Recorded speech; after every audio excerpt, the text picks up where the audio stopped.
ما هو السبيل لحفظ القرآن الكريم؟ تقول له شنو انت مش مطلوب منك تحفظ القرآن؟ تحفظ قرآن ليش؟ ليس بواجب تحفظ قرآن. هتنفر ابوه من القرآن. حرام عليك يا شيخ عباس. بشريعتك اكو الزام عندك انت تحفظ قرآن؟ اكو مثلا نص الهي او آية قرآن يقول لك احفظ القرآن؟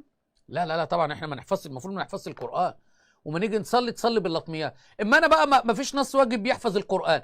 ان لم تحفظ الامه القرآن كيف سنصلي؟ اقول لك حبيبي الامه الاسلاميه رب العالمين نزلها تحفظ القرآن، تلتزم تعليماته وتمشي بآيات رب العالمين. ايه بس انت بتطلع هذا زي القرآن قال لك احفظ من الجد. يعني لو انا ما حفظتش القرآن وانت ما حفظتش القرآن وفلان يتنسي؟ ما هو ده الفرق ما بين الصحابة اللي نقلوا لنا القرآن. انا في دماغي لو انتم مكان الصحابة يا شيخ عباس ده انتم كنتم خربتوا الدنيا. الله، انت شنو مكانك مكان؟ انت شنو تقول؟ انت شنو بصفتك هسه تحكي؟ انا سيد حيدر اي لا، شنو بصفتك انت هسه من تريد تحكي؟ انت شنو بصفتك؟ انت ليش شديد كده في المكالمة يا شيخ عباس؟ مو انت هسه من تريد تحكي، انت شنو بصفتك هسه؟ تجاوبني. رئيس مراجيح مولد الامام العسكري.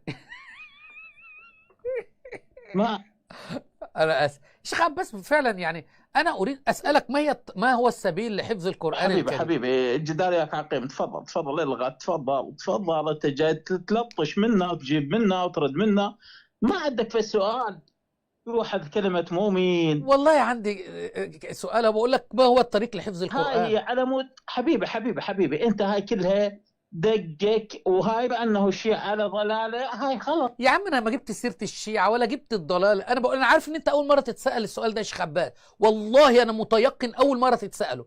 بقول لك ما هو السبيل لحفظ القران الكريم؟ كيف احفظ القران؟ بقالك 4 دقائق قاعد تلف وتدور. ما تعلمنا انت بالقران حبيبي، مو انت اللي تعلمنا بالقران. انا مش عايز اعلمك بالقران، انا بقول لك ما هو الطريق لحفظ القران يا شيخ شنو عباس؟ الصفه اللي عندك هسه؟ ما تعرف، ما عندك جواب. انت هسه صفه نفسك ما تعرف ايش ما تجاوب وتحكي مش بالقران. النبي امرنا بالتمسك بالثقلين القران والعتره؟ القران يا شيخ عباس كيف احفظه؟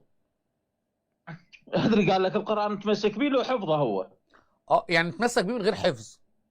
يعني لو انا حبيت مثلا دندن وانا ماشي مع نفسي كده، انا انزلناه في ليله القدر، وانت مريت عليه، انت شنو بتفعل؟ شنو انت بتحفظ القران؟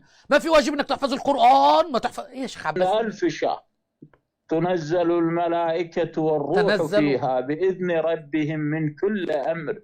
تنزلوا. طب اقرا. سلام هي حتى مطلع الفجر. طب اقرا السوره اللي بعديها كده، اقرا والعاديات ضبحا.